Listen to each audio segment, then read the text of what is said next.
Welcome back to another episode from David Tale's Lab. Before we begin, tell us, where in the world are you watching from today? We'd love to know. Now get comfortable, take a deep breath, and let's dive into today's gripping story. The silence in my house isn't peaceful. It's heavy, as if the very walls are holding their breath. Everything in here feels frozen in time, like it's waiting for something that will never return. The only thing that dares to break the stillness is the ticking clock on the wall. It ticks without mercy, carving up my day into pieces, counting each second of my quiet, lonely routine. At exactly 11 a.m., I have my tea. At 12:30 sharp, I eat lunch. By 3 p.m., it's time for more tea, with 2 butter cookies. And then, the long, silent stretch of evening arrives, where the only company I have is the steady, endless tick of the clock. It reminds me, in the cruelest way, that I'm still alive. My name is Humphrey Atwood, and I'm 78 years old. It's been 3 years since my wife Eleanor passed away. Since that day, my life has turned into a string of repeated actions, void of meaning. I wake up every day at 6 a.m., just like I did for 5 decades when I worked as a design engineer. That habit clings to me like an old coat, familiar, even if I no longer need it. I go to the bathroom and shave in front of the same old mirror. The man looking back at me is a stranger, his face wrinkled, his hair thinned to wisps of gray, and his once bright blue eyes now dull and tired. Eleanor used to say she loved my eyes because they were always smiling. These days, they barely have the strength to look back. The apartment feels far too large now. 2 bedrooms, a living room, a kitchen, once warm and full of laughter, now echo with absence. I haven't changed a thing since Eleanor left. Her lotions are still lined up on the dressing table. Her bathrobe still hangs in the bathroom just where she left it. Her favorite book lies untouched on her nightstand, a bookmark holding page, 317, as if she's just out for a walk and might return any minute. We had 1 child, our daughter Sybil. She's 45 now, married to Peregrine Walsh, a clerk at an insurance company who thinks he's destined for greatness. He never earned my respect, but I tolerated him for Sybil's sake.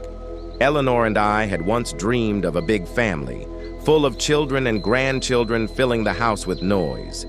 But fate chose differently. After Sybil's difficult birth, doctors told us we couldn't have more children. So all the love we had went into her, maybe too much.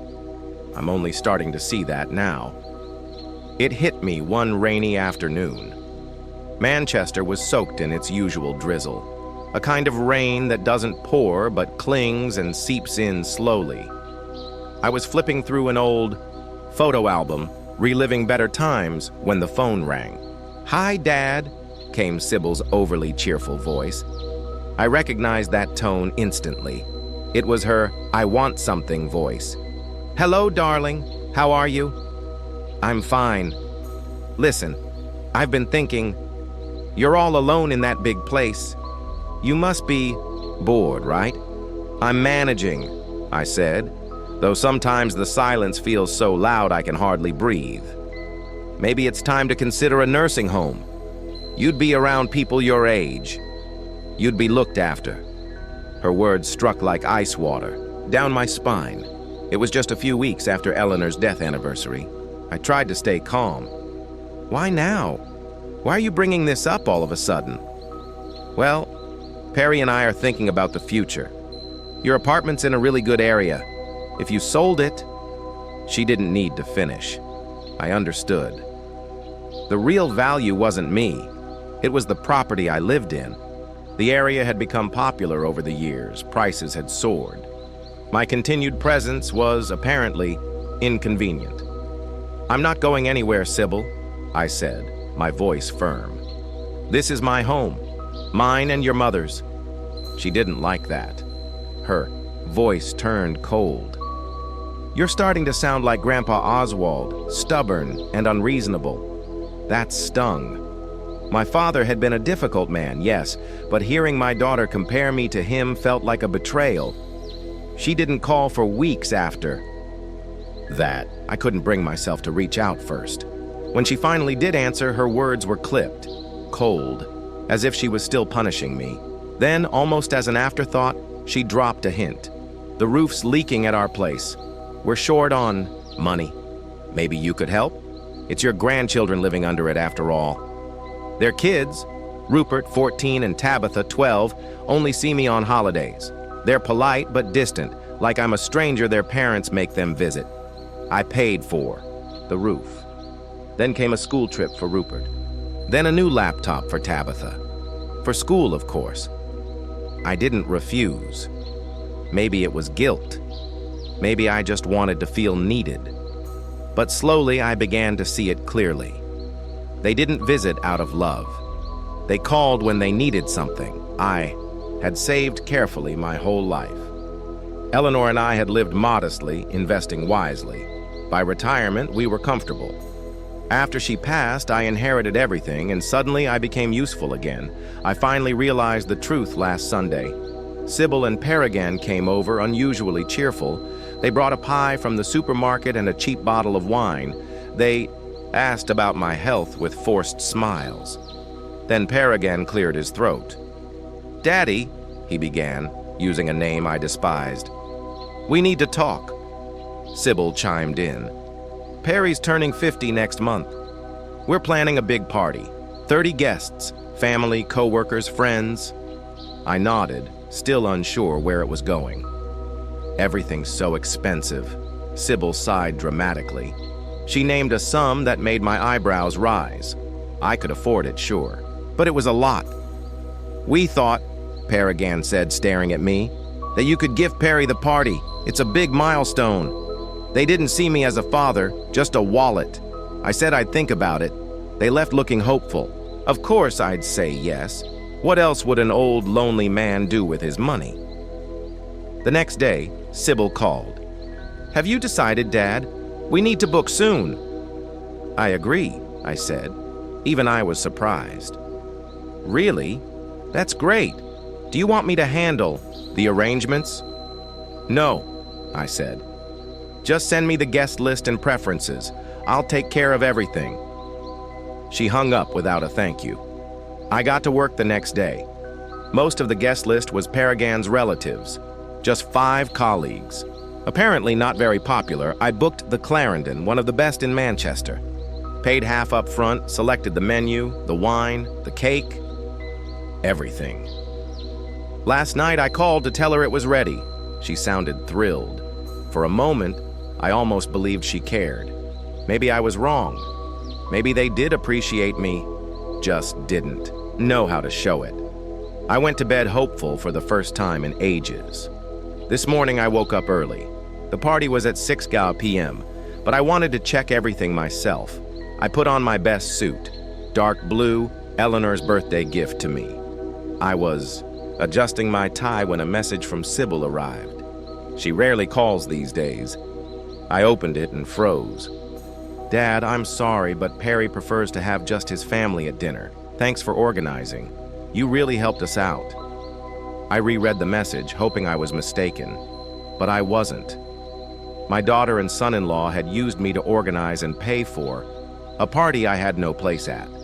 And this, after all, I had done for them. Finding the right restaurant to celebrate Paragon's anniversary was harder than I expected. I hadn't been out in years, and my ideas of what establishments were now considered prestigious were outdated. At my age, my social life was gradually shrinking to the size of my apartment and occasional walks to the nearest park. After Eleanor's death, I stopped following the changes in the city. Manchester changed. New buildings appeared. Old stores closed. Trendy restaurants opened. But I remained in my own little world, where time seemed to stand still. Sometimes I even found myself talking to Eleanor, as if she were still here in the next room. I had to turn to the internet. Eleanor had once insisted I learn how to use a computer. "Don't be a dinosaur, Humphrey. At our age, you need to keep your brain sharp," she used to say. Now I was grateful to her for that persistence. The old laptop was slow, but it allowed me to stay in touch with the world. I spent the day researching reviews and restaurant websites. Some looked too modern and pretentious. I couldn't imagine Paragan and his family in a place that served molecular cuisine or Scandinavian tapas. Others didn't seem solid enough for Suchan important event. In the end, I settled on the Clarendon, a restaurant with an impeccable reputation and a classic approach to food and service. Dialing the number, I prepared to explain my request. Clarendon Restaurant. How may I help you? The voice of the girl on the other end of the line sounded professionally polite. Good afternoon. My name is Humphrey Atwood. I would like to book a banquet for 27 people on June 23rd. Is that possible? There was a short pause. I'm afraid all our banquet rooms are booked for the 23rd. We are on a very tight schedule this month. Perhaps another date. I felt a pang of disappointment. Sybil had insisted on that date. Paragan's birthday fell on a weekend, and it was convenient for them to have all the guests together. It had to be the 23rd. Perhaps you could check again. It's a very important event for our family. One moment.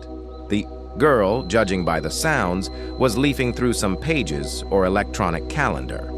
Unfortunately, I confirmed that on this date we are full, but I can offer you the 22nd or 24th. No, that's not suitable. I began to feel awkward, as if I were imposing.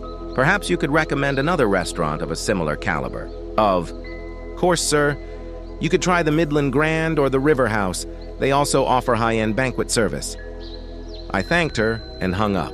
Calls to other restaurants yielded similar results. All were booked for the requested date.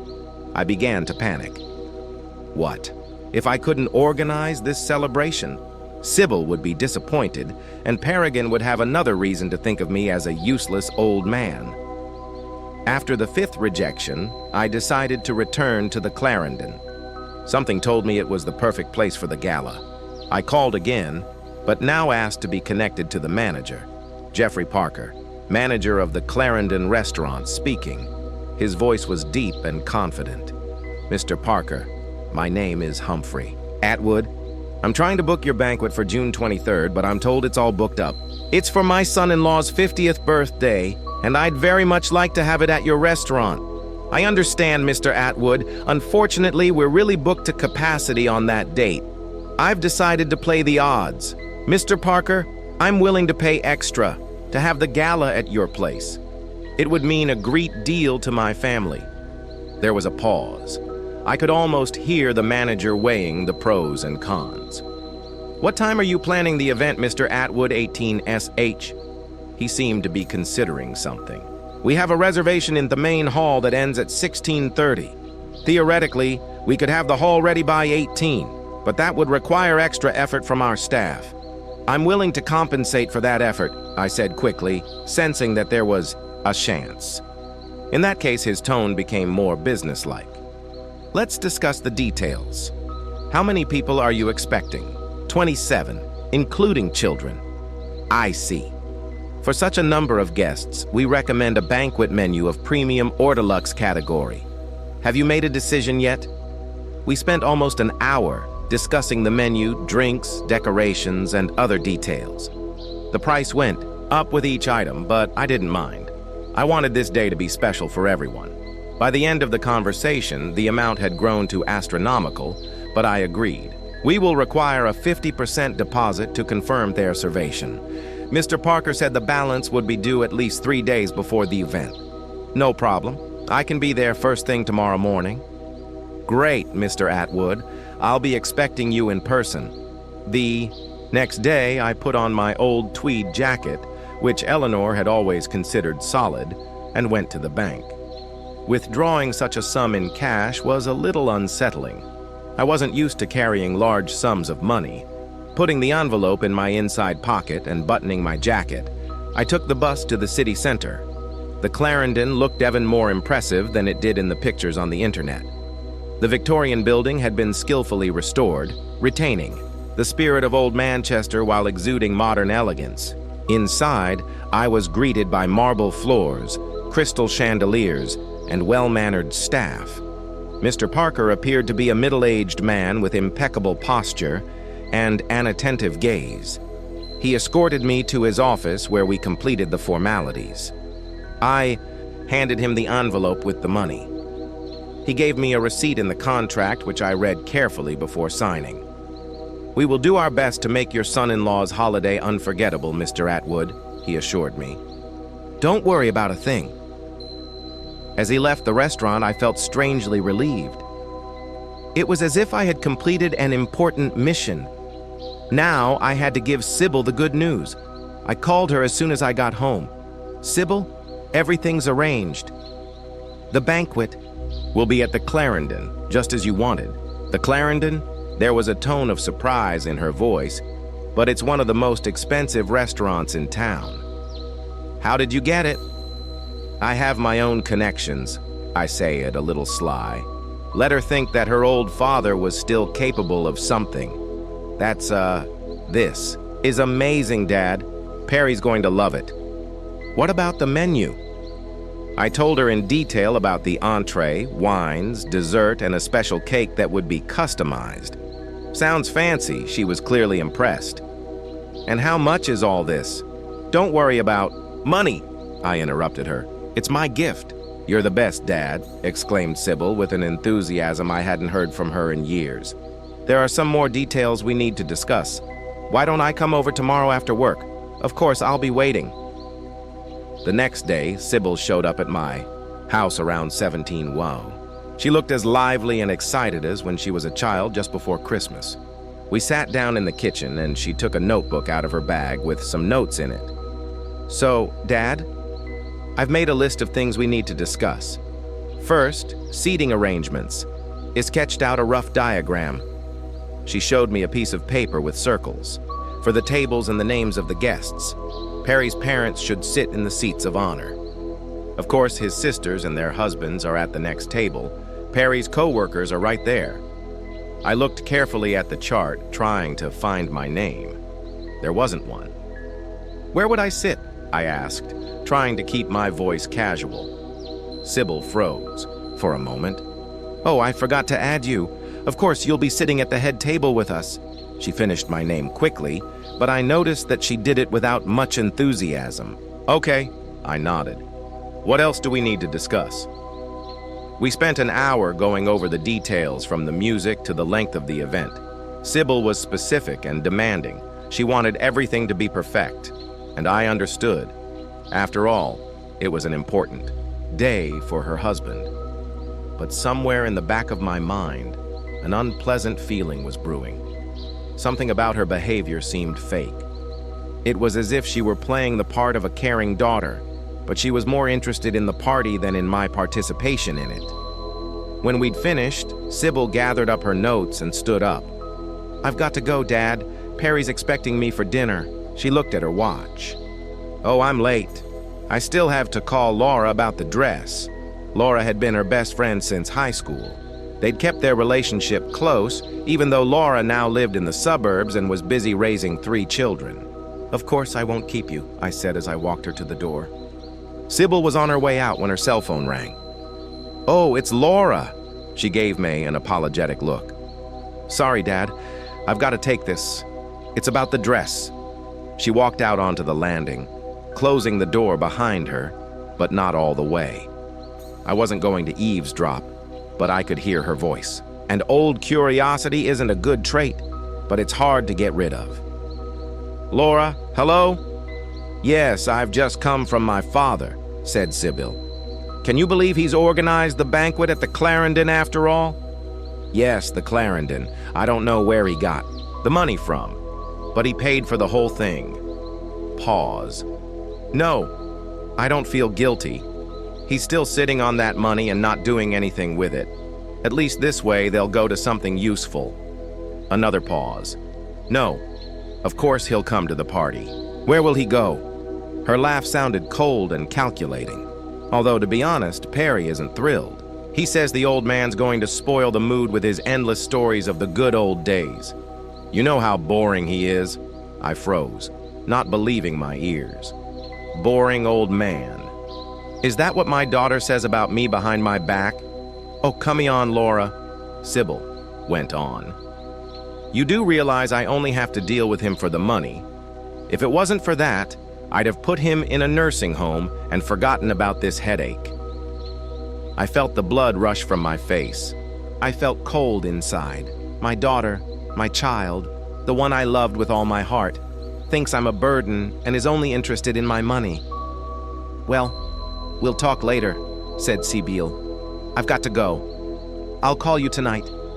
I moved quickly away from the door and pretended to be adjusting the books on the shelf when she came back into the apartment. Sorry, Dad. That was Laura. We were discussing outfits for the holiday. She smiled, that fake smile that I could now see right through. That's okay, I replied, trying to keep my voice normal. Tell her I said hi. I will. Well, I'm off. I'll call you this week. Okay. She pecked me on the cheek and walked away, leaving me alone with a resounding emptiness inside. I sat still for a long time, trying to make sense of what I'd heard. Maybe I'd misunderstood. Maybe she was just blowing off steam in a conversation with a friend.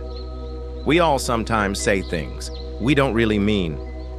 But no, Sibyl's voice sounded all too sincere. There wasn't a shadow of a joke or exaggeration in it. She really did think I was a burden, a bore, a source of money, and nothing more. When did that happen? When did my little girl, the one I taught to ride her bike, the one I read bedtime stories to, turn into this kind of person? I tried to remember. If there were signs I'd missed, maybe she had always been like this and I just didn't want to see it. Eleanor sometimes said we spoiled Sybil too much. She'll grow up selfish, Humphrey, my wife warned. But I always defended my daughter. She just knows what she wants. That's a good quality in today's world. I realize now that Eleanor was right. We had raised a man who thinks only of himself, who only sees his own father as a source of financial support. My first reaction was to call the restaurant and cancel, take the money and use it for something else. Maybe for the trip that Eleanor and I had always dreamed of, but never realized because of our constant busyness. But then I thought, would that solve the problem? Sybil would just find another way to use me. And I'll give in again, because she's my daughter and I love her no matter what. It was the bitter truth. I loved her even though I knew she didn't return the favor. Parental love is a strange thing. It doesn't go away even when you're betrayed. I spent a sleepless night struggling with conflicting feelings. Anger and resentment struggled with love and the desire to forgive. By morning, I hadn't come to any decision. I simply got up, made myself some tea, and sat by the window watching the city wake up. What would you do, Eleanor? I asked, into the void. Of course, there was no answer. But I knew my wife. She was a kind person, but she wouldn't let herself sit on her neck. You can't let others take advantage of you, Humphrey, she would say. Even if it's our daughter. I knew I had to decide something. To let Sybil continue to manipulate me, or to find the strength to stand up to it. Justice demanded the latter, but love pulled towards the former. It was the hardest internal struggle of my life. The morning was overcast, typical of Manchester. The gray sky and the light rain pounding on the windows matched my mood perfectly.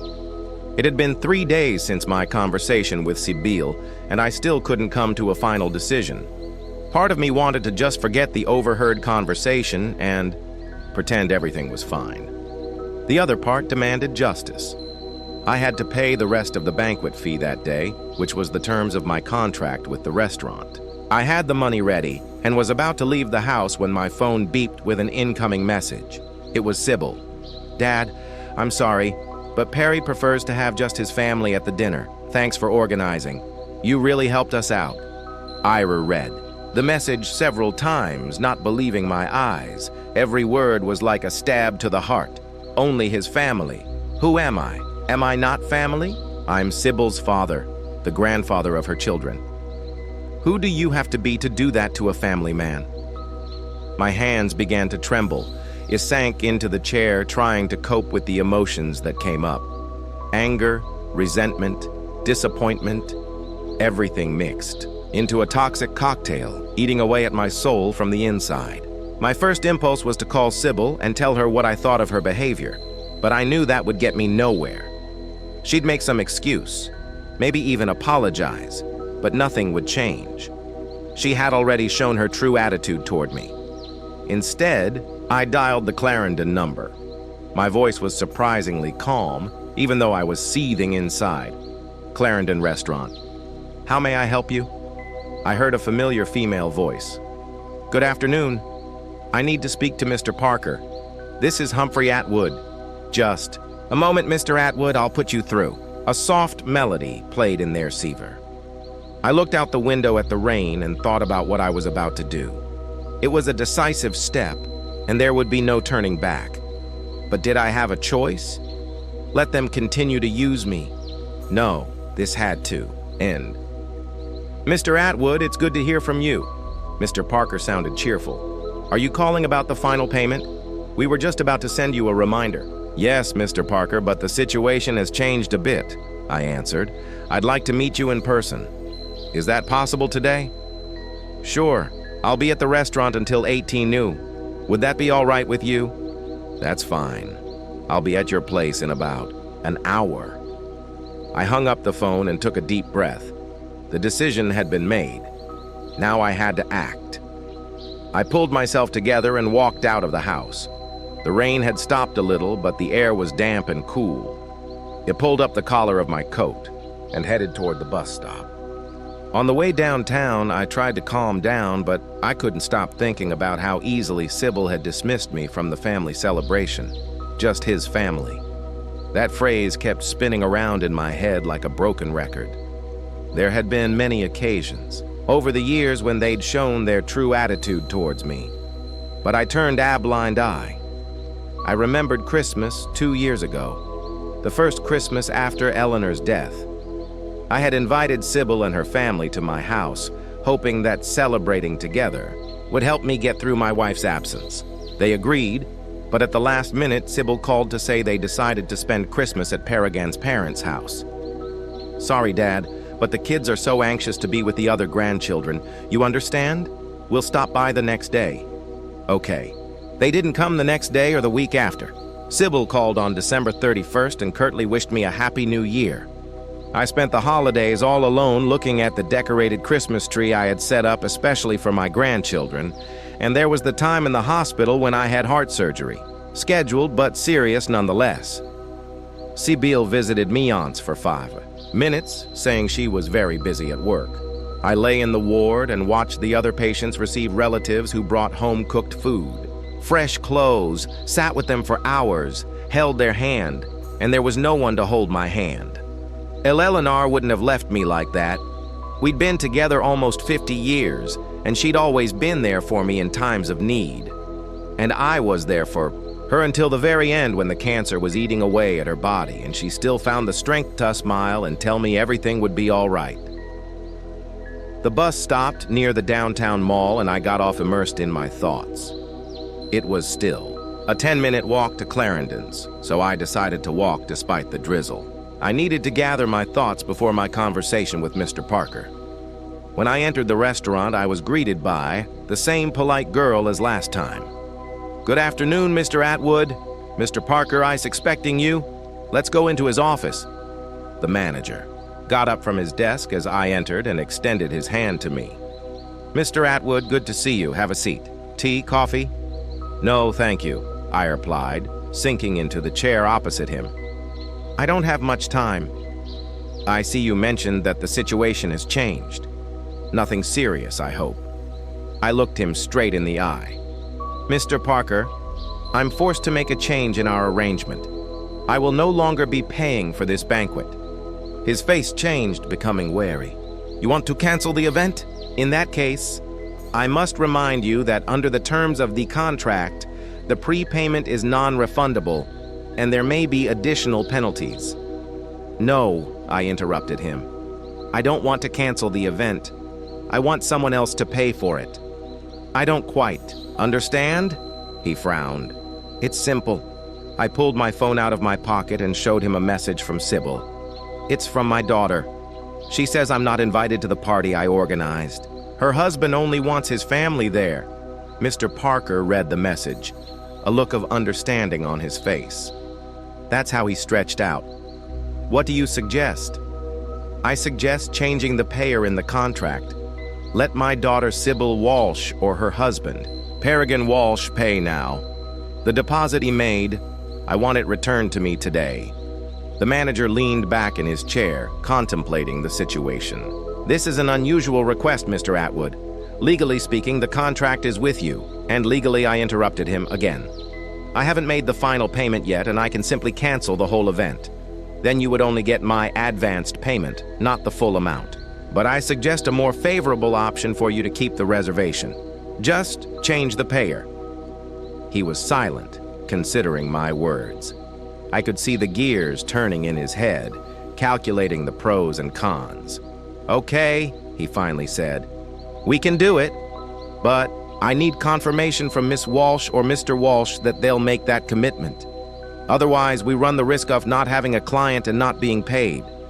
I understand, but they don't need to know that I've refused to pay until they show up here on the day of the event.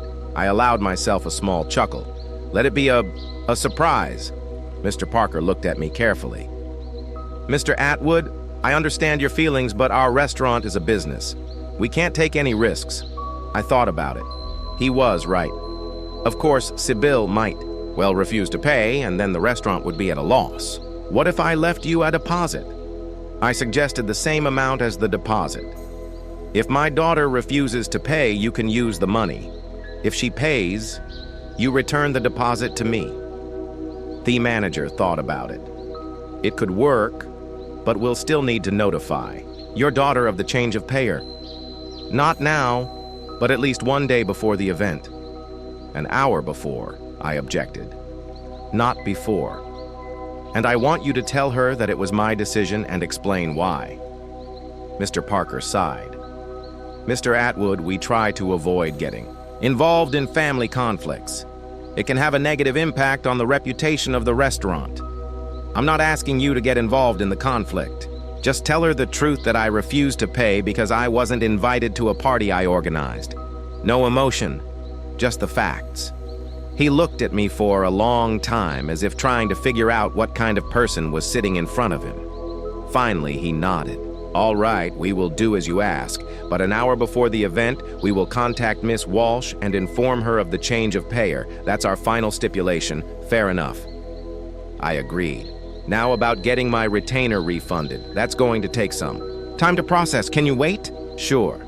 While the paperwork was being processed, we discussed the details of the new arrangement. I left a deposit in the same amount as the original deposit, with an undertaking that it would be returned to me if Sybil or Peregrine paid for the banquet. That deposit was necessary so that the restaurant wouldn't be left at a loss if they refused to pay, and the event fell through. An hour later, I walked out of the Clarendon with a check for the refunded deposit and a strange sense of relief. For the first time in a long time, I hadn't allowed myself to be used. I had stood up for my own dignity. When I got home, the first thing I did was check my phone. No calls or messages from Sybil. She probably considered the matter settled. Dad had paid for everything. No need to worry. I made tea and sat in my favorite chair by the window, which overlooked the small park across the street. The rain had stopped, and there were gaps in the sky between the clouds. Rays of the evening sun shone through the damp foliage of the trees, creating a play of light and shadow. What would you say, Eleanor? I asked the void. Would she approve of my act, or would she consider it petty revenge? Eleanor had always been kinder than me, willing to forgive wrongs, but she also believed in justice and respect. Love doesn't mean letting others wipe their feet on you, Humphrey, she would say. Sometimes you have to show people that their actions have consequences. I wondered what would happen when Sybil found out about my decision. There would be a scandal, of course. She'd call me selfish, say I'd ruined her husband's holiday, maybe even break up with me. But have we ever had a relationship before? A real one based on mutual love and respect, or just a semblance supported by my money? I remembered another episode that happened about a year ago. My birthday. My 77th. I was hoping my family would come to my house, so I prepared a treat. I bought good wine, ordered a cake from the best pastry shop. Sybil promised they'd be here for dinner.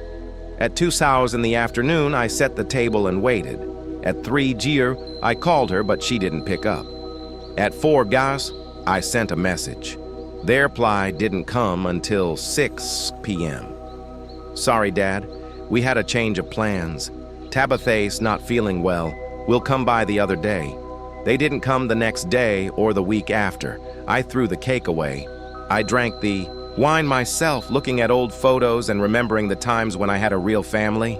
And then there was the Christmas incident I've already recalled, and many other small episodes when my feelings and needs were simply ignored as unimportant and irrelevant. No, Sybil had shown her true feelings for me long ago. I just didn't want to see it, clinging to the illusion of family ties. But after today's message, there was no more illusion. I felt no gloating at the thought of Sybil and Paragon's impending embarrassment. Only the sadness and strange calm of a man who had finally recognized the obvious and stopped fighting reality. The time until X Day stretched slowly. I lived my usual measured life, reading, watching television, sometimes going for walks in the park. Sybil didn't call or write.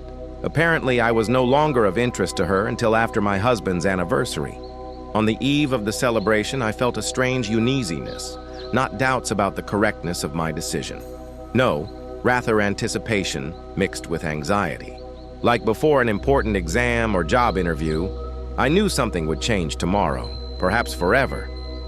On the day of the party, I sat at home, occasionally glancing at the clock. The banquet was to begin at 18 GAS. So at 17, Mr. Parker would call Sybil with the news. I imagined her reaction, first bewilderment, then shock, then anger. What would she do? Would she call me with accusations, rush down here, or would she try to solve the problem on the spot? At 16:30, my phone rang. It was Mr. Parker. Mr. Atwood. Good afternoon. I'm just calling to let you know everything's ready for the event. As we agreed at 17, I'll contact Miss Walsh and inform her of the change of payer. Thank you, Mr. Parker. I appreciate your punctuality. I should warn you that the reaction may be emotional. I understand. If there's a problem and they refuse to pay, use my bail like we agreed. I will. I'll contact you later with any developments. We said our goodbyes and I was left waiting. Time dragged agonizingly slow. I tried to read, but I couldn't concentrate. My thoughts kept returning to the upcoming conflict. At 17 hours and 15 minutes, the phone rang again. This time, it was Sybil. I took a deep breath and accepted the call. Dad, what have you done? Her voice sounded shrill, on the verge of hysteria. I just got a call from the restaurant saying you refused to pay for the banquet. Are you crazy? Hello, Sybil, I said calmly. I'm not crazy. I just decided I wouldn't pay for a party I wasn't invited to. What? What are you talking about? Who said? You weren't invited? You did? I quoted her message. Dad, I'm sorry, but Perry prefers his family to be the only ones at the dinner. But that's not what I meant, she exclaimed. What exactly did you mean, Sybil? I asked, feeling a wave of bitterness rising inside. That I'm not family. That I'm not good enough for the company of your husband and his relatives. Dad, this is not the time for this conversation. We're in the middle of a crisis. All the guests are on their way and the restaurant wants full payment before the event. Where are we going to get that kind of money? I don't know, Sybil. That's your problem. Maybe Peregrine could ask his family. After all, they're the ones who will be enjoying the party. You're doing this out of spite. There were tears in her voice. You're trying to spoil our party. No, Sybil. I just don't want to be used. Not anymore. There was a long pause. What do you want? She finally asked in a calmer tone. For us to apologize? Okay. I'm sorry. We were wrong. You're invited. Of course. Come now. It's not about the invitation, Sibyl. It's about respect. It's about the way you treat me. I know what you say about me behind my back. I know you think I'm a boring old man and a headache. I know you're only interested in my money. What? Where did you? She stammered, apparently remembering her conversation with Laura. You were eavesdropping. It doesn't matter. What's important is that I will no longer fund people who don't respect me. Solve your own problems. I hung up without waiting for an answer. My heart was pounding. My hands were shaking, but I felt surprisingly light. It was as if I'd shed a heavy weight I'd been carrying for years. The phone immediately rang again, then it rang again and again. I didn't answer it. Then the messages started coming. First begging, then accusing, then threatening. I didn't answer them either. Finally, the call stopped. I sat in the silence of my apartment and watched the dusk fade outside the window. What was happening at the Clarendon? Now? Were Sybil and Paragon able to find the money? Or had they had to cancel the gala? Or maybe they are collecting money from the guests to pay the bill. I found that I no longer cared. I had done what I should have done long ago. Stopped being an ATM for people who didn't value me as a human being. Now all that was left to do was wait for the consequences. After a sleepless night, I greeted the morning with a sense of strange calm. It was as if the storm that had been raging inside me for years had finally subsided. The telephone was silent. No calls, no messages from Sybil. I didn't know how last night had ended, and I tried not to think about it as I went about my morning routine. At about 10 so the doorbell rang, sharp, insistent. I knew who it was before I opened it. On the threshold stood Sybil and Peregrine. Their faces were a mixture of rage, fatigue, and something else, maybe fear or confusion. Well, come in, I said, stepping aside. They came in without saying a word. Sybil was pale with red eyes, probably from tears or sleeplessness. Peregrine looked as if he were ready to explode with anger. His usually neatly combed hair was disheveled and his tie was askew. Tea, coffee, I offered with deliberate politeness. Are you kidding me? Peregrine hissed. After what you did? What did I do? I asked calmly, looking him straight in the eye. You embarrassed us in front of the whole family, Sibyl exclaimed. In front of our friends, our co-workers. It was the most humiliating evening of our lives. Tell me, I asked, pointing to the couch. I really want to know how it ended. They looked at each other for a moment, as if questioning whether they should talk to me at all. Finally, Sibyl sank down on the edge of the couch. Peregrine remained standing with his arms crossed over his chest. Do you want to know what happened? Sybil began in a voice, shaking with indignation. We arrived at the restaurant an hour beforehand to check everything was all right, and then this manager of yours calls us into his office and says that you canceled the payment and now we have to pay the full amount before the event. I tried to explain that there was a misunderstanding. Peregrine intervened, but this pompous turkey kept saying the same thing. Mr. Atwood has made it clear that he refuses to pay for a banquet to which he was not invited. We tried to call you, continued Sybil, but you didn't answer and the guests were already starting to arrive. What did you do? I asked, remaining calm. What could we do? Peregrine exclaimed. We didn't have that kind of money in cash, and without payment, the restaurant refused to start service. Perry's mom offered to use their credit card, sighed Sybil, but it didn't have enough credit limit. Perry's dad started calling the bank, but it was too late. It was closed. And then, I prompted,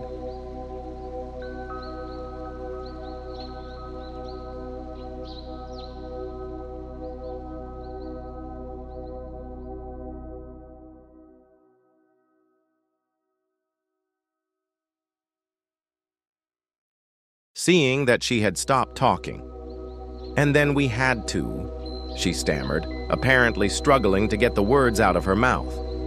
We had to ask the guests to contribute to the dinner. I stared at her in silence, trying to imagine the scene, the festive mood. The guests all dressed up, and suddenly she was asking for money. It was awful, Sybil whispered. Some of the people looked at us as if we were like beggars.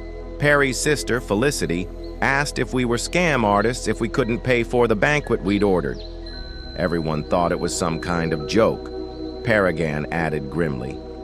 And then when they realized it was serious, they started asking questions. Why hadn't we told them in advance? Why did we invite them if we couldn't pay for it? My mother almost fainted with shame. And were you able to collect the necessary amount of money? I asked. Partly, said Sybil. Not all the guests were prepared to pay that kind of money for dinner. Some even left. In the end, we agreed with their restaurant on a simplified menu and reduced service. Instead of a fancy banquet, it turned out to be a farce. My co-workers laughed, Paragon said bitterly. I heard Jenkins whispering to Morrison, "Is this the same Walsh who bragged that his father-in-law would throw a memorable party? He can't even organize a family dinner without a scandal." Your mother. Sybil turned to her husband, and there was an accusatory note in her voice. Said she'd always known there was something wrong with my family. Apple from the apple, she said, as if it was my fault. And your father, Paragon parried, gave us this nightmare. So yes, the apple does fall from the tree. They were about to claw at each other when I interrupted them. So it wasn't a good evening, was it? They stared at me with the same look of disbelief on their faces. It didn't gowl, exclaimed Sybil. It was a nightmare, a disaster, total humiliation, and all because of you. Because of me? I raised my eyebrows. And not because of the fact that you decided to use me as an ATM and then remove me from the holiday, which I myself organized and paid for. It's not like that at all, Sybil protested. You've got it all wrong, Dad. I'm sorry, but Perry prefers his family to be the only ones at the dinner. What is there to misunderstand? You're taking it out of context, she exclaimed. I meant, what exactly did you mean, Sybil? I interrupted her. That I'm not family, that I'm not good enough for the company of your husband and his relatives. She opened her mouth but said nothing, apparently unable to find a suitable excuse. Look, I said, turning to both of them. I'm old, but I'm not stupid. I know how you feel about me. I know I'm just a source of financial support for you. A bored old man, as you said to your friend Laura, who has to be fiddled with just for the money. Sybil turned even paler. You overheard me talking to you. It doesn't matter. What matters is what you said and the way you've treated me all these years.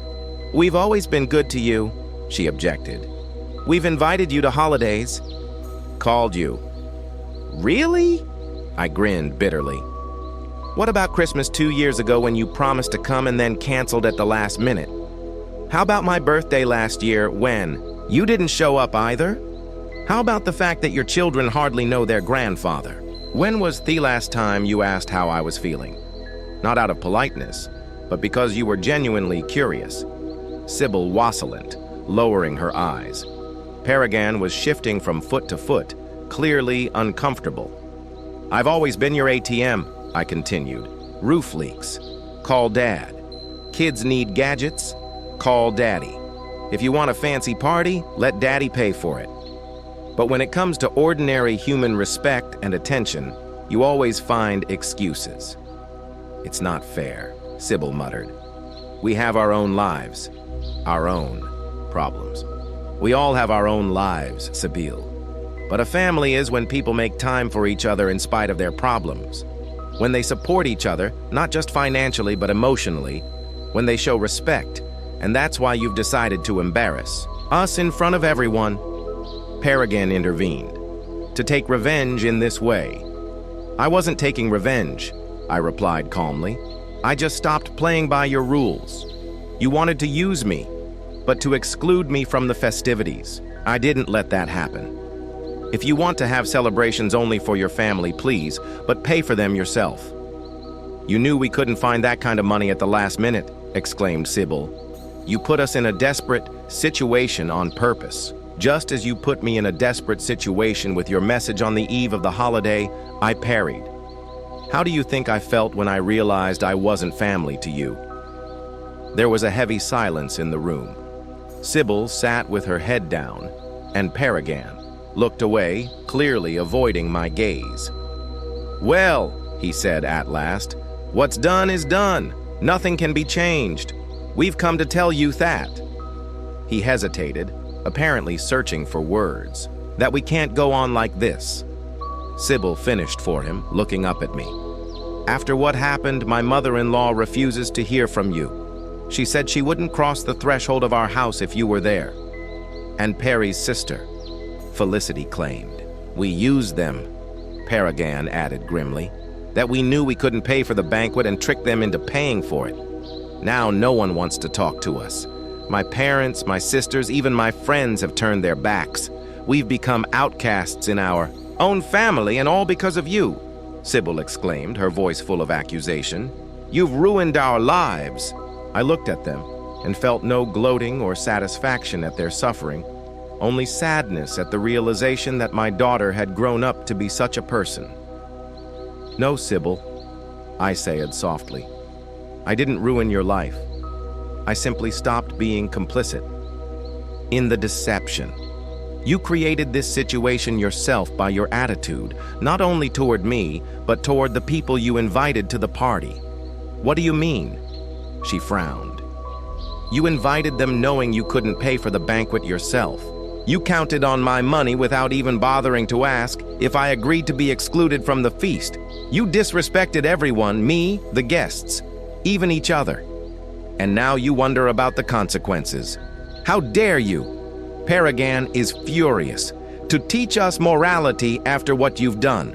"I'm not teaching you morality," I replied. "I'm just explaining my point of view. You came here for excuses or apologies, but I'm not going to make excuses or apologize. I did what I thought was right." "And now what?"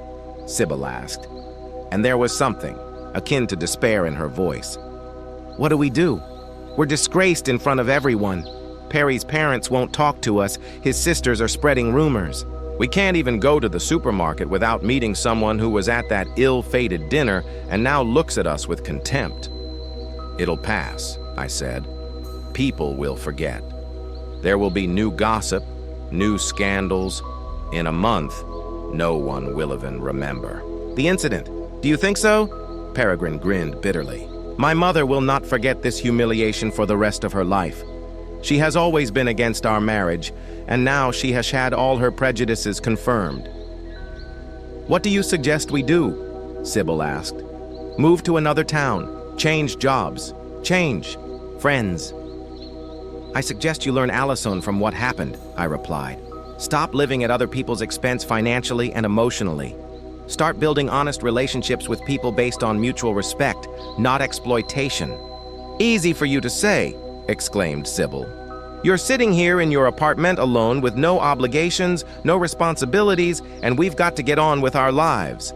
"And you will move on," I said, "but hopefully in a different way than before."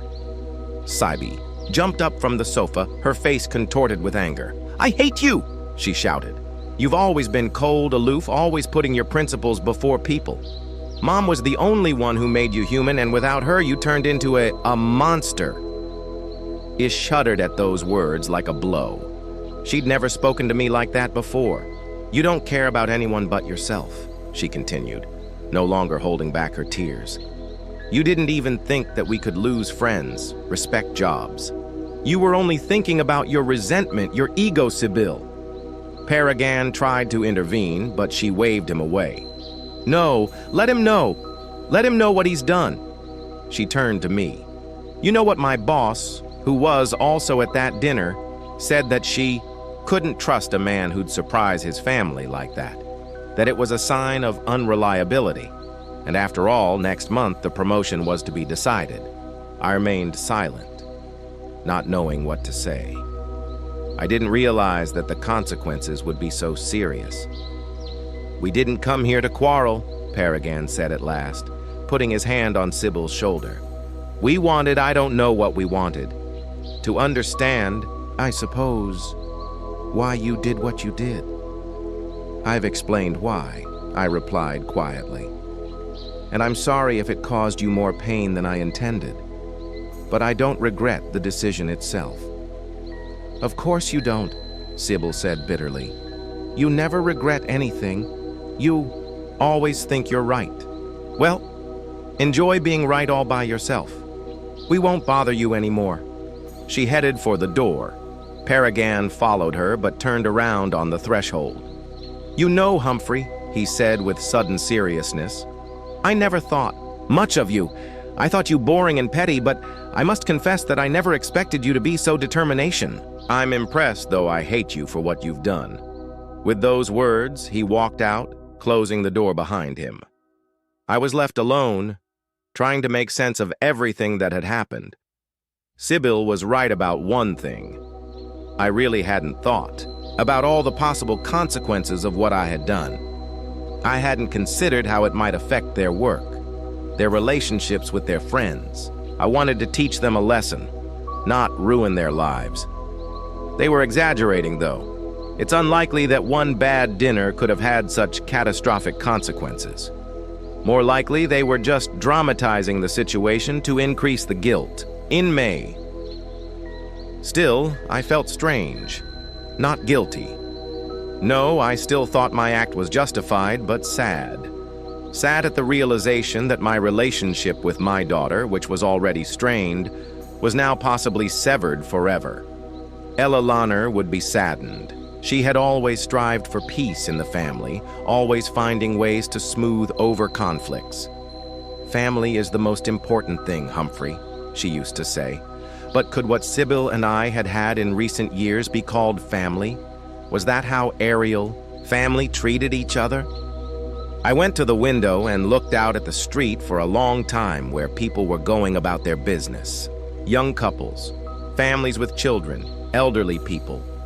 They were all connected to someone, had someone, and I had no one now.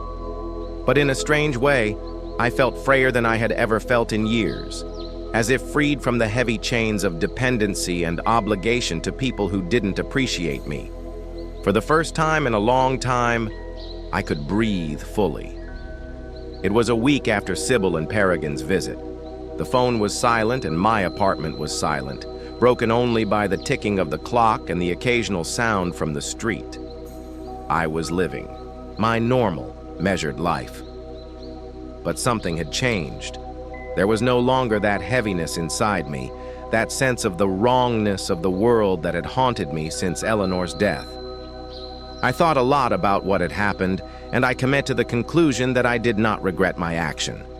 Yes, perhaps I had been too harsh. Perhaps I should have spoken to Sybil beforehand, explained my feelings. But hadn't I tried to do that before? Hadn't she listened? On Wednesday, as I was returning from the store, I was approached by my neighbor, Alice Brighton, an elderly widow who lived a floor below. "Mr. Atwood, you've had a visitor," she said. A young woman, very upset, rang the doorbell several times and then sat on the stairs crying. "My daughter," I sighed. "Thank you, Alice. Are you all right?" There was genuine concern in her eyes. "Is there anything I can do to help?" "I'm fine," I smiled. "It's just a family disagreement." "I understand," she nodded. "I have a difficult relationship with my son, too. He lives in Australia and calls once every 6 months, and it's like he's doing me a favor." We talked for a few more minutes, and I suddenly realized that this was the longest conversation I'd had with my neighbor in all the years I'd lived in this house. Previously, we'd only exchanged formal greetings. Strange how sometimes a common problem can bring people together. In the evening, Sybil called. I stared at the phone screen for a long time, deciding whether or not to answer. Finally, I accepted the call. "Hi, Dad." Her voice sounded tired. "I came to see you today, but you weren't home." "I know," the neighbor said. "We need to talk," she said after a pause. "The situation complicated." "What happened?" "Perry's parents have completely severed their relationship with us. His mother said she didn't want anything to do with a family that treats old people like that." "Can you believe that?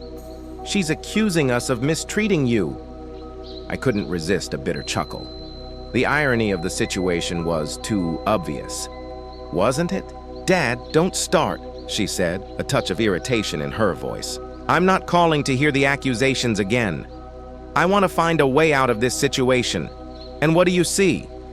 We have to reconcile in public so that everyone can see that we have a normal relationship. Maybe a family dinner at a restaurant or a weekend trip out of town. Something to take pictures of and show everyone that we are a friendly family." I remained silent, amazed at her approach. She wasn't talking about real reconciliation, about working on their relationship. She wanted to create an appearance for others. "Sybil," I finally said, "you're not offering a solution to the problem. You're offering a disguise. It won't work. What are you suggesting?" Her voice sounded irritated. "Sit around and do nothing until our reputation is completely ruined. I suggest we start by having an honest conversation. Admit our mistakes, apologize for them, and really change the way we treat each other." "You want me to apologize?" she exclaimed. "After what you pulled? I want us both to recognize our part in this conflict," I replied calmly. "I already admit that my way of expressing disagreement was perhaps too harsh, but you have to admit that your treatment of me was disrespectful. That is not true. We have always respected you." "Sybil," I sighed, "let us not deceive each other. I heard what you said about me to Laura. I've seen the way you've treated me all these years. You were only interested in my money, not in me as a person." There was a heavy pause. "All right," she said at last. "Perhaps we have not always been considerate of your feelings, but you have to understand we have our own lives, our own problems. We can't devote all our time to you. I'm not asking for all your time, Sybil. All I'm asking for is a normal human relationship. I want you to see me not just as a wallet, but as a father, a grandfather." "Dad," her voice softened, "let's just forget all this. Let's start with a clean slate. Perry and I will come down on Sunday, have lunch together. We'll take the kids. They miss you." I almost laughed. Rort and Tabitha hardly thought of me more than once a year at Christmas when they receive presents from me. "Sybil, I don't think that's a good idea. Not now. We need time to think it over." "But Perry's parents, that's your problem with them, not mine," I said firmly. "I'm not putting on a show to improve your reputation in their eyes. You just..." She choked with indignation. "You're doing this out of spite. No, Sybil, I'm doing this for me, for my own peace of mind." "Oh, good," she exclaimed. "Stay alone with your peace of mind, but don't call me when you realize that being alone is killing you." She hung up, and I was left sitting with the phone in my hand, feeling a strange mixture of sadness and relief. Something told me that Sybil would come back to this conversation. Her relationship with her husband's family was too important to her to give up so easily. And indeed, 2 days later, a message arrived from Peregrine, the first in all the years we'd known each other. "Humphrey, we need to talk man to man without Sybil. It's a serious matter. Can I drop by tomorrow?" I agreed, though not without hesitation. Something in the tone of the message made me wary. Peregrine arrived the next day around 5 in the evening. He looked unusually serious, and even a little nervous. Refusing tea, he got straight to the point. "Humphrey, the situation is worse than you think," he began. "My parents didn't just break off their relationship with us. They're spreading rumors. They're telling everyone that we're mistreating you, that we're using you for money." "But isn't that true?" I asked him calmly.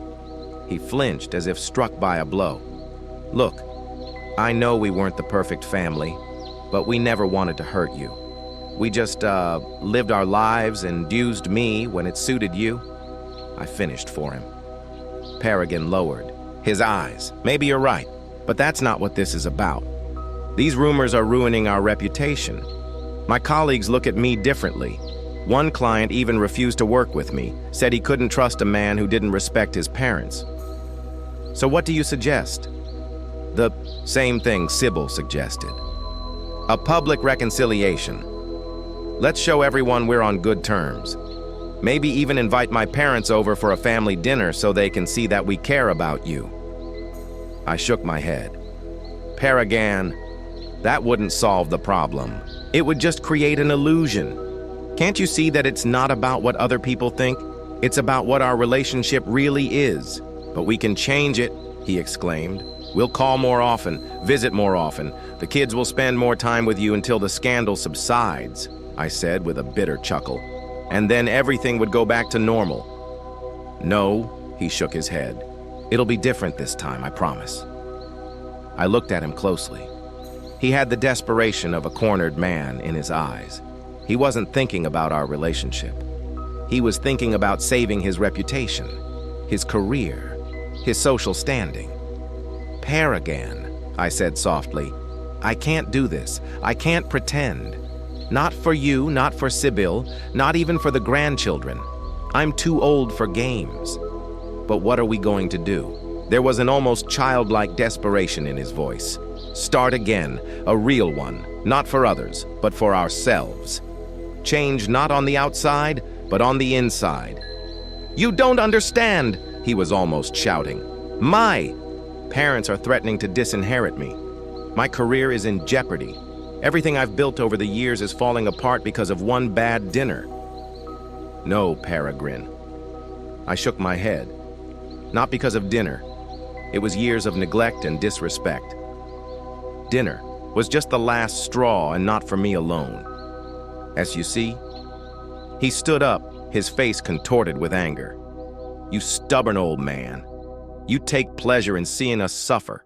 You're taking revenge on us for all these years. No, Peregrine. I'm just not part of your games anymore, and that's my right. He left, slamming the door so hard the glass shook. I was alone, but I felt strangely stronger than ever.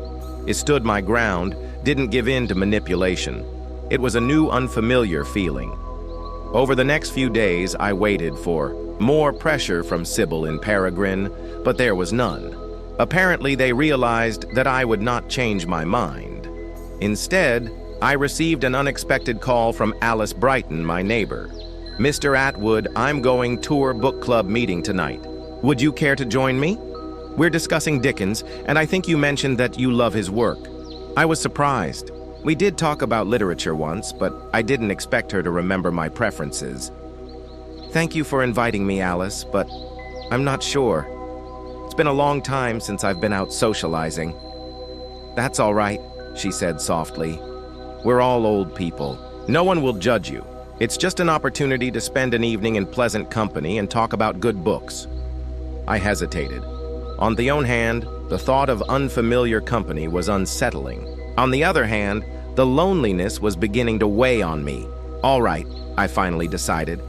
What time and where? 100 p.m. at the community center on Oak Street. I can pick you up and we can go together. I'd appreciate it.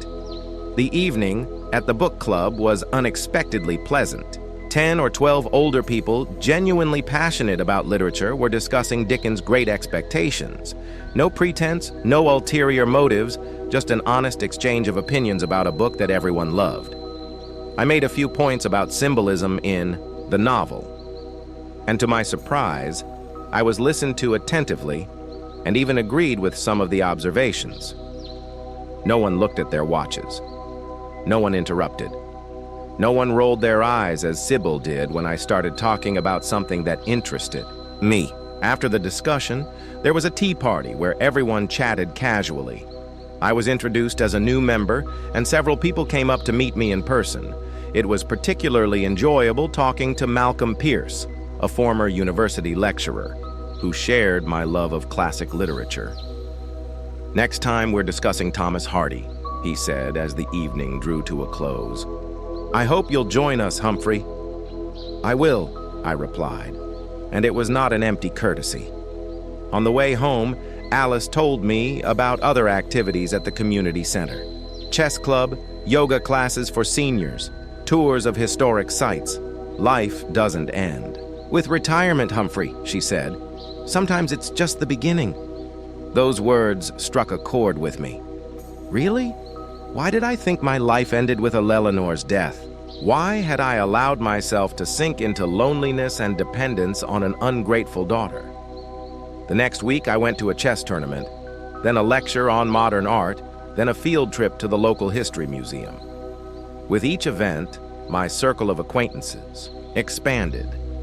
I met people my own age with similar interests, people who valued communication and mutual respect. I became especially close to Malcolm Pierce and his wife Dorothy.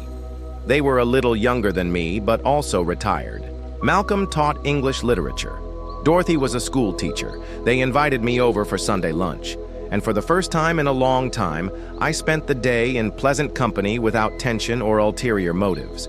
"You know, Humphrey," said Malcolm, as we sat in his garden after lunch, "Dorothy and I have a difficult relationship with our children, too. Orson lives in Canada, busy with his career. Our daughter is closer in London, but we see each other rarely. Sometimes I think it's part of modern life. Children go away and don't look back." "But you don't seem unhappy," I remarked. "Because we've found other sources of joy," Dorothy smiled. "Friends, hobbies, community, family is great, but it shouldn't be the only meaning of life, especially at our age." I pondered her words. Perhaps my mistake had been this. I'd become too fixated on Sibyl and her family, made them the center of my universe. And when they showed their true attitude, my world had crumbled. But now I was building a new world, a more diverse and stable one. A world where there was room for different people and different attitudes. A world where I wasn't alone. A month after their restaurant incident, I received an email. Not an electronic one, but a real paper one delivered by post from Sibyl. I stared at the envelope for a long time before I dared to open it. "Dear Dad," she wrote, "I thought for a long time before writing to you. Pride prevented me from admitting that you were right. But time and circumstances have forced me to think many things. The relationship with Perry's parents is completely damaged. Not only have they cut off contact with us, but they've turned the whole family against us. Perry lost several important clients. I didn't get a promotion at work, but in a strange way, these hardships brought us closer together. Perry and I started talking more, supporting each other more, and we both came to the conclusion that you were right. We've been focusing too much on the outside, on appearances, on other people's opinions, and too little on their relationship. I'm not asking you to forgive us right away. I realize we hurt you with our neglect, but I want you to know that we've realized our mistakes, and we really want to change, not for our reputations, but for ourselves, for the sake of being better. If you're ready, we'd like to start over slowly, gradually, without pretense or falsity, a real relationship based on mutual respect. Love, Sybil." I reread the letter several times, trying to figure out if it was sincere. Was it another attempt at manipulation or a genuine admission of mistakes? Perhaps a little of both. But at least the tone was different, more mature, more realized. I took my time answering. I needed to consider my feelings. Did I want to reestablish my relationship with Sybil and her family? And if so, on what terms? A week later, I met Malcolm at the chess club and after a game told him about the letter. "What do you think?" I asked. "Should we give them a second chance?" He looked thoughtfully at the chessboard where we had just finished the game. "You know, Humphrey, in chess as in life, sometimes you have to sacrifice a piece for a better position. But sometimes you can save a seemingly hopeless situation with patience and wisdom. The question is what you want." "I don't know," I admitted honestly. "Part of me wants to forgive them, to give them another chance. Saib is my only daughter after all. But the other part of me is afraid of being used again, of being their wallet and convenient grandfather when they need it." "I understand." Malcolm nodded. "But you know what I've noticed in the weeks we've known each other? You've changed, Humphrey. More confident, more independent. You have friends, interests outside of your family. Even if you decide to reconnect with your daughter, you won't be as vulnerable as you were before. There was truth in what he said. I had changed. I had a new life, new connections, a new raison d'etre. I was no longer a lonely old man clinging to an unloving daughter as the last straw. And that's what gave me freedom. The freedom to forgive if I wanted to. The freedom to repair the relationship, but on my own terms. Freedom to say no if that relationship became toxic again. A few days later, I wrote a response to Sybil. Brief but sincere. I said I was ready for a gradual rebuilding of the relationship, but on the basis of mutual respect. That I now had my own life, my own interests, and I would not sacrifice them for false marital well-being. That I loved her no matter what, but that I would no longer allow myself to be used. As I sent the letter, I felt a strange calmness. Whatever Sybil decided, I was prepared for any development. My life no longer depended on her choice. On my way home from another meeting of the chess club, I stopped at the park where Eleanor and I had often walked in the last years of her life. Sat down on a bench, our favorite, overlooking a small pond. "You know, Eleanor," I said quietly, addressing the void, as I had often done in the last 3 years. "I think I've finally realized what you've been trying to explain to me all these years, that life doesn't end with loss, that you have to find new paths, new connections, that dignity is more important than comfort, and that sincerity is more important than illusions." A light breeze swept across the water, creating ripples on its surface. Nature itself seemed to respond to my words. "I'm no longer alone," I continued. "I have friends, I have interests, and maybe I'll have a family again. Not a perfect one, of course, but a real one. One where people respect each other." At that moment, I realized that the circle had closed. The restaurant incident, which seemed like a disaster, was actually a turning point in my life. Getting rid of a toxic relationship, even with my own daughter, gave me the freedom and dignity I had been denied for years. I stood up from the bench and slowly walked toward the park exit. There was another evening ahead at the book club where we were to discuss Thomas Hardy, and tomorrow an excursion with Malcolm and Dorothy to a neighboring town, and the day after that. Who knows? Life was full of possibilities, and I was no longer afraid of them. At 78, I had finally found what many people find much earlier, themselves.